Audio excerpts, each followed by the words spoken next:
Assalamualaikum, salam Malaysia Madani. Kanta 744 mendahului berita. Dimulakan dengan rangkuman berita utama dalam segmen esensi. Perdana Menteri umumkan pengecualian visa selama 30 hari untuk rakyat China dan India ke Malaysia. Pengecualian itu berkuat kuasa 1 Disember ini tertakluk tapisan keselamatan. Perdana Menteri dijadual bertemu rakan sejawatannya dari Thailand pada Isnin di Sadar wilayah Songkhla, Thailand. Pertemuan itu bertujuan untuk memajukan kerjasama bagi pembangunan kawasan sempadan antara kedua-dua negara. Selain mempercepat pembinaan projek utama kesaling hubungan di sempadan, ia termasuk jajaran jalan antara CIQ baru di Sadar, Thailand dan Bukit Kayu Hitam serta pembinaan jambatan kedua di Sungai Golok, Rantau Panjang. Keperluan menambah anggota atau kelengkapan keselamatan bagi memperketat kawalan di sempadan diteliti. Ia bagi mengekang sindiket penyeludupan rentas negara.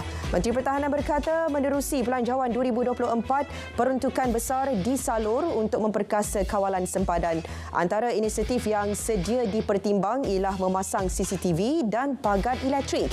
Ia akan libatkan kerjasama kerajaan Indonesia dan Thailand. Cadangan bagi memperluas projek model ladang hutan di Hutan Simpan Sabal Simunjan akan dilaksana di bawah RM ke-13. Timbalan Perdana Menteri Datuk Seri Fadilah Yusof berkata pihaknya sokong penuh projek itu untuk memperkasa sektor ladang hutan.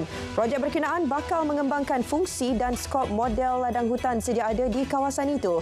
Ia merangkumi pusat penyelidikan perhutanan serta kemudahan infrastruktur berkaitan. Hubungan Malaysia Monaco diperkukuh dengan pembukaan pejabat konsulat kehormat Monaco di Kuala Lumpur. Perubahan itu dapat memperluas perkhidmatan konsular seperti membantu urusan am dan hal undang-undang.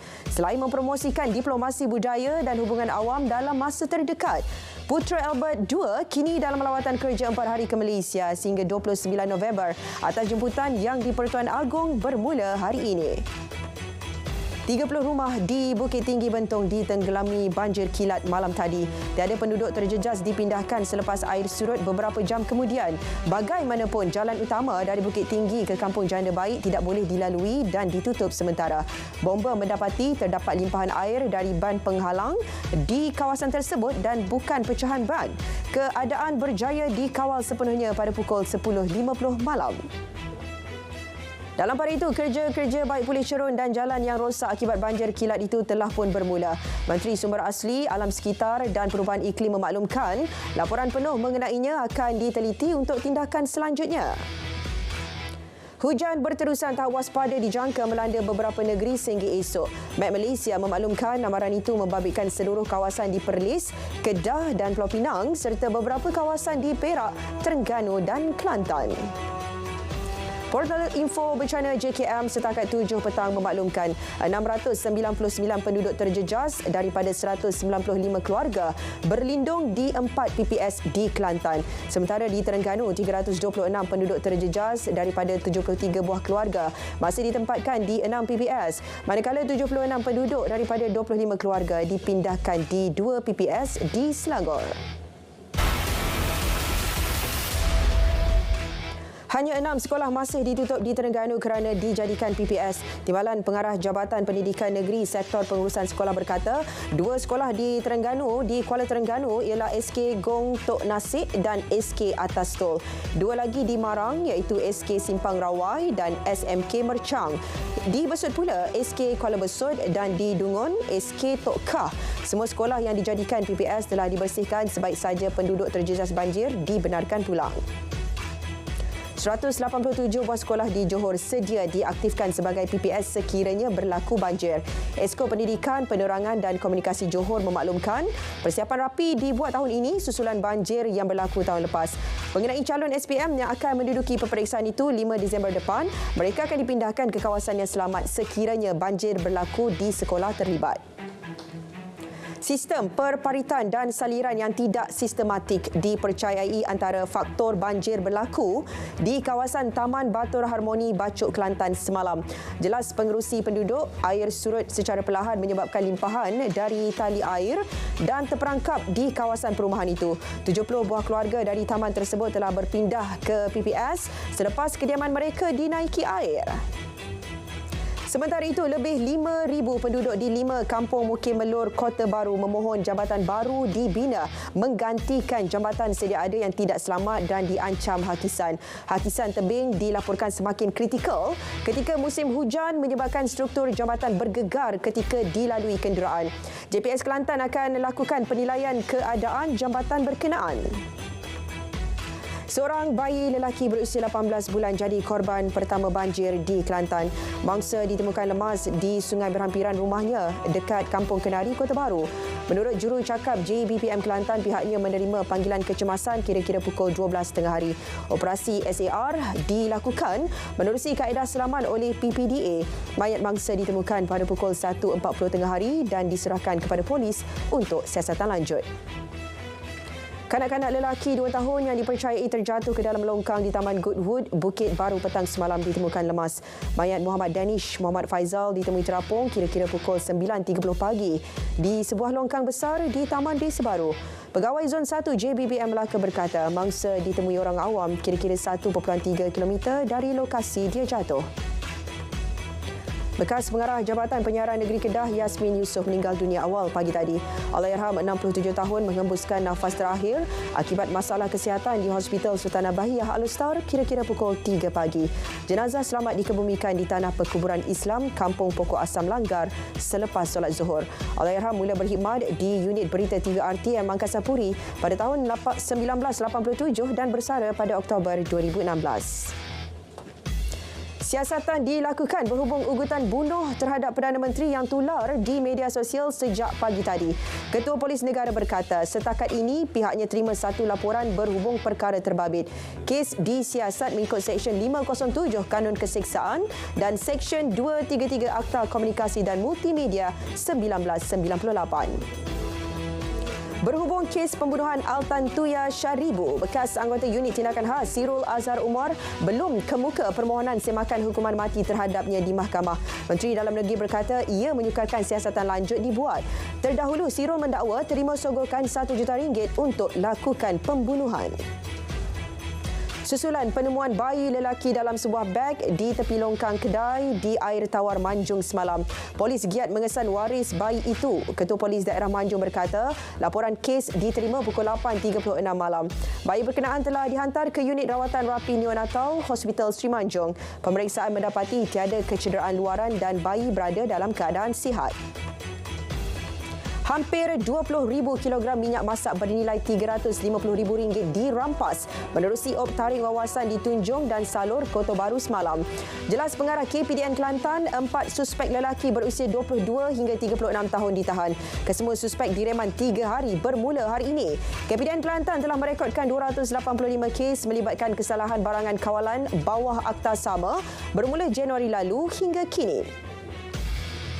Baik, ini pula berkaitan ops tutup di Lebuh Raya Tun Dr. Lim Chong Yu awal pagi tadi. 50 motosikal yang gagal patuhi spesifikasi dan piawaian keselamatan jalan raya disita.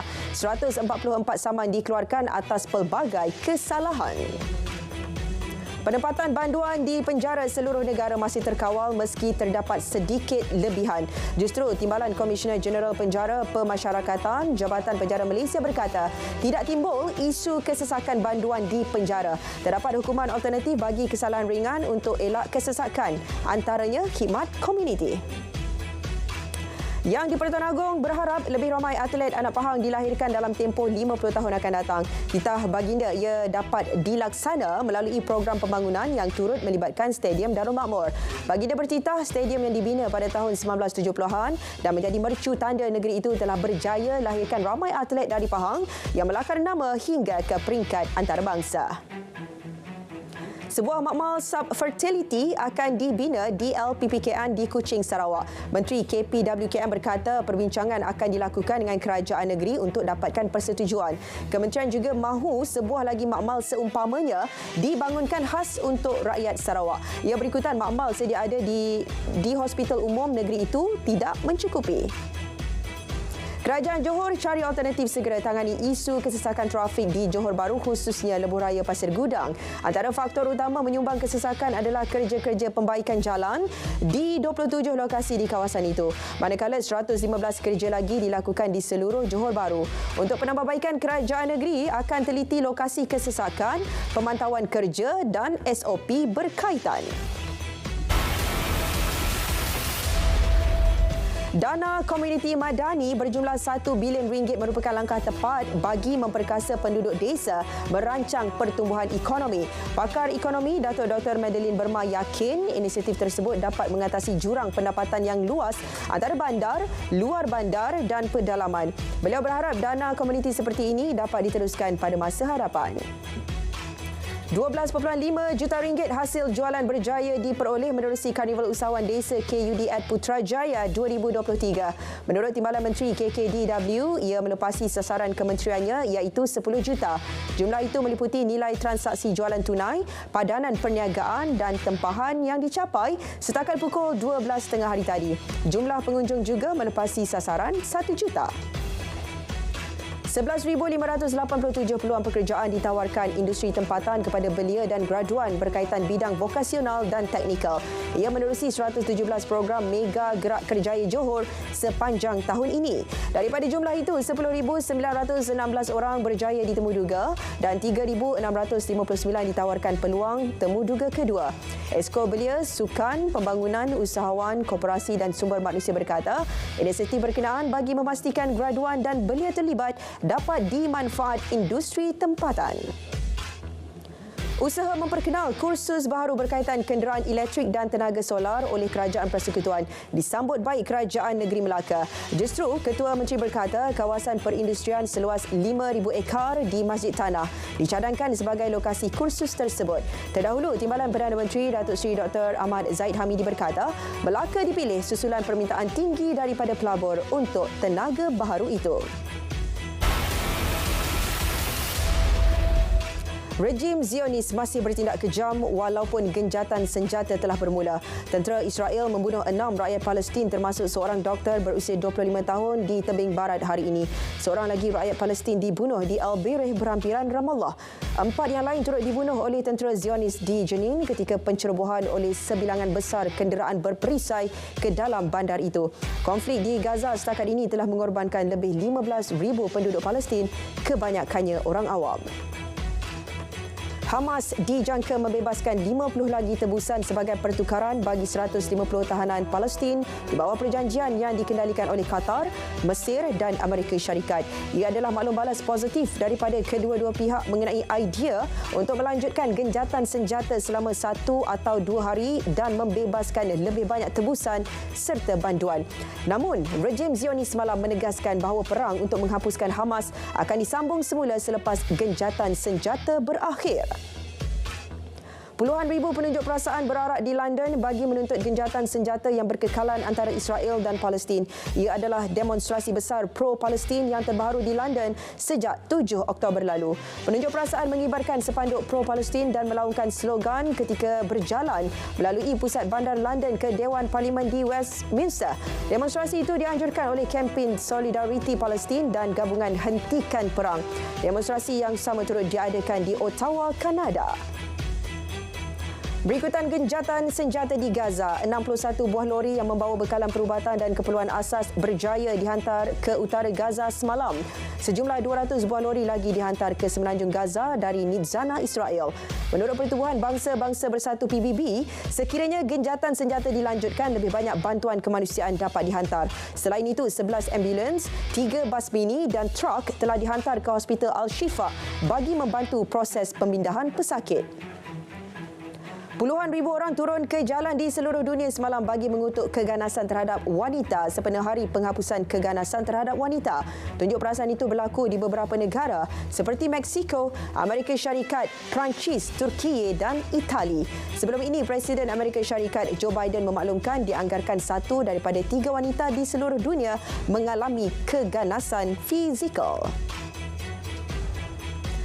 Baik, saudara, Kanta 744 berakhir di sini. Dari Sungai ke Segara, Palestin pasti merdeka. Assalamualaikum, salam Malaysia Madani.